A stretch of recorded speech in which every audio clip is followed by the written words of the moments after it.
Dentro de unos días, el 17 de agosto de 2024, se cumplen 174 años del fallecimiento del general José de San Martín, uno de los más importantes propulsores de la gesta independentista de Hispanoamérica. Sus humildes orígenes ocurrieron en Yapeyú, a orillas del río Uruguay, en 1778. Según algunos biógrafos que citamos y relatamos en este video, fue concebido por una madre guaraní de nombre Rosa Guarú, generalmente ignorada por los historiadores por ser un vientre inferior, como solían decir, en aquellos tiempos de discriminación y racismo. No pudo morir en su país.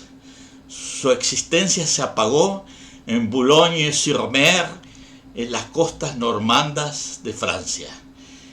Esta presentación es un homenaje a su grandeza y sencillez.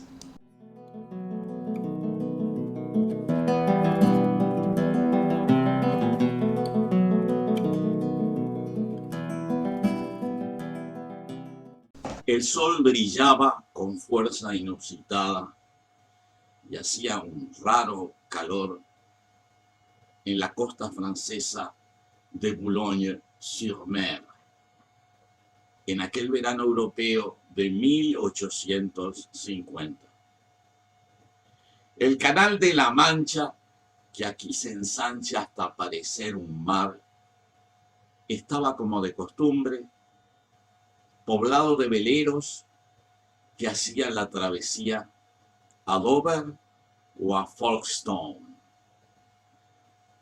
Había gente tomando té en los bistrós del puerto y se sentía la sirena de algún barco a vapor que estaba por zarpar.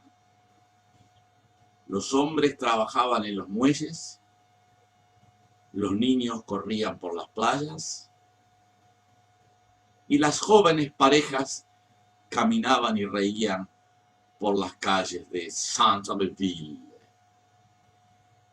En la ciudad activa y entre los paseantes despreocupados, nadie sospechaba que en ese momento, muy cerca, en esa misma ciudad, se estaba extinguiendo la vida de un exilado del sur de las Américas, conocido con el nombre de José de San Martín. Sus recuerdos los llevaban a su niñez en Yapeyú, con Rosa, aquella india cariñosa que lo había concebido y que fuera a visitar por última vez en Arroyo de la China hacía 25 años. También se agolpaba en sus últimos recuerdos la imagen de aquella hermosa mujer entrerriana y su pequeña hija Úrsula, de quien tampoco tuvo noticias desde entonces. Rememoraba las guerras europeas de su juventud temprana, su regreso al Río de la Plata, las batallas de la independencia, su gestión de gobierno en Mendoza, el cruce de los Andes y la liberación de Chile y Perú. Finalmente, sus recuerdos se apagaron definitivamente en la tarde del 17 de agosto de 1850. A la edad de 72 años, en la costa normanda francesa, falleció José de San Martín, uno de los constructores formidables de la independencia de las naciones del sur. La noticia de su muerte llegó algunos meses después a la lejana Buenos Aires. En la ciudad austral hubo pocas expresiones públicas de congoja. El gobernador de la provincia, Juan Manuel de Rosas, a quien San Martín le había ofrecido su espada por su actitud valiente de enfrentamiento a los imperios europeos, ni siquiera proclamó luto oficial. Pasarían algunos años antes que la figura de San Martín fuera reivindicada por la sociedad argentina. Pero el general San Martín, replanteado por la historia oficial, resultó bastante diferente del que sufrió y vivió las guerras y penurias de la lucha de liberación de los pueblos sudamericanos. La historia empezó mucho antes. Rosa Guaurú había nacido en 1761 a orillas del río Uruguay, en la población misionera jesuítica de Yapeyú. En esa época, las comunidades guaraní misioneras estaban reponiéndose del trauma que significó la expulsión de los jesuitas por parte de la monarquía española. Rosa, nativa guaraní, cuya familia era originaria de una comunidad guaraní misionera, pasó su niñez en el pequeño pueblo y en su adolescencia servía en la casa del teniente gobernador local, que desde 1774 era el capitán Juan de San Martín. Poco después de cumplir 17 años, conoció a un joven oficial español que había tenido una estadía breve en el lugar, de quien quedó embarazada.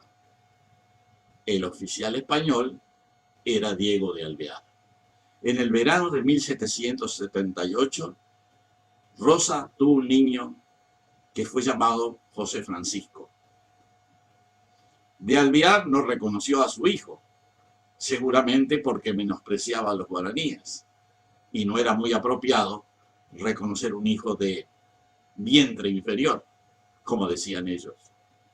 El niño quedó al cuidado de don Juan de San Martín, quien se habría comprometido a criarlo y sostener su educación. Cuando Juan de San Martín se retiró de Yapeyú, se llevó al pequeño José Francisco como su quinto hijo. Al principio recaló en Buenos Aires y 2 años después se iría a España con toda su familia, incluyendo al vástago más joven, el pequeño José Francisco.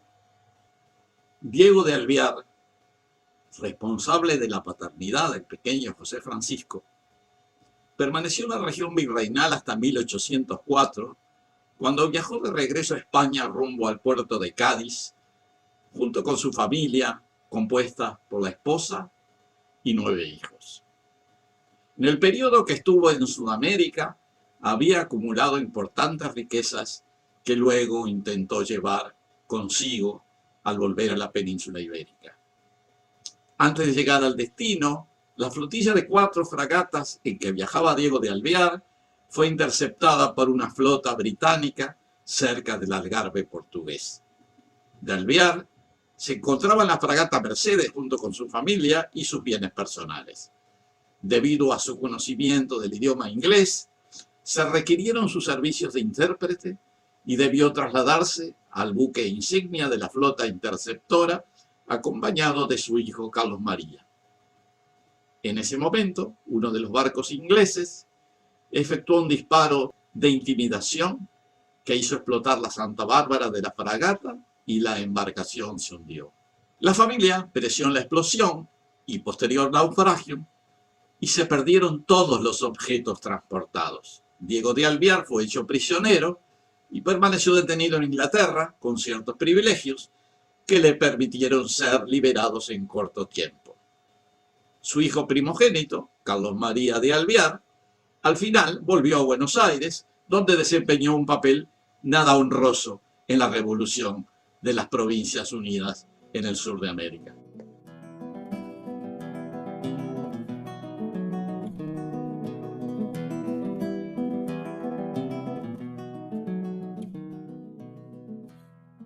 Algún tiempo después de haber viajado a España y participado en las guerras europeas, José Francisco de San Martín regresaría al Río de la Plata, donde habría de ser principal protagonista de la gesta revolucionaria en el antiguo virreinato. La versión oficial argentina descarta un origen indígena para su héroe máximo. Sin embargo, existen múltiples pruebas que demuestran que su verdadera biografía fue diferente a la que cuentan los libros vigentes. Entre las referencias incluidas por Alberto J. Lapolla en su libro El origen mestizo del general San Martín, se señalan las expresiones de la viajera británica Mary Graham, que decía: en Sudamérica se considera a San Martín como de raza mixta. Por su parte, el historiador chileno Vicuña Maquena escribió: San Martín era un liberador, pero era también un intruso, un extranjero, un paraguayo, el mulato San Martín, como llamaban los señores vecinos del Mapocho al ilustre criollo.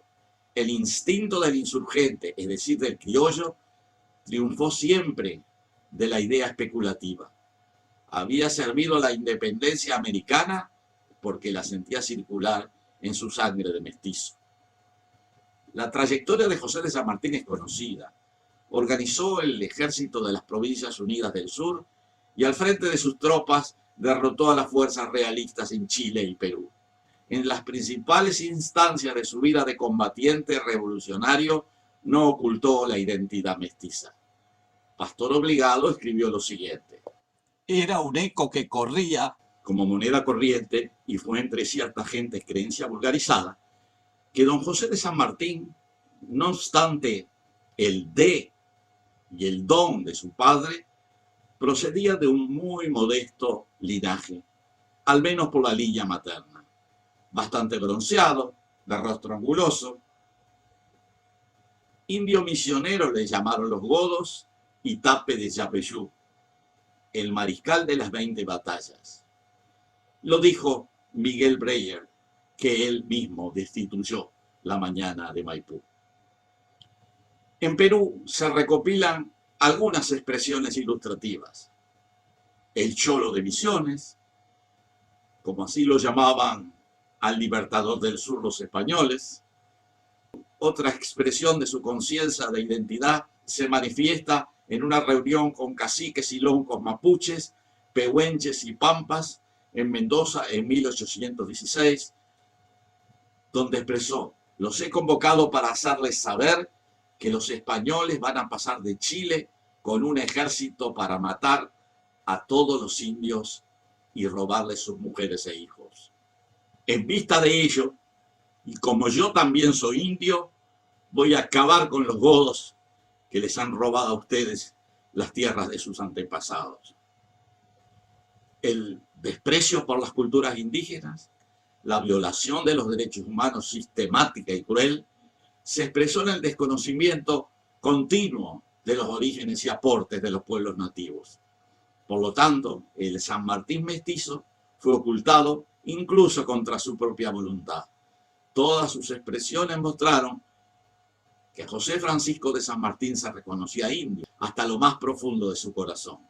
Úrsula San Martín, su hija correntina reconocida legalmente por el general, nació alrededor del año 1820, se casó aproximadamente en 1840 con Eusebio Francia, iniciando una línea familiar que llega hasta nuestros días.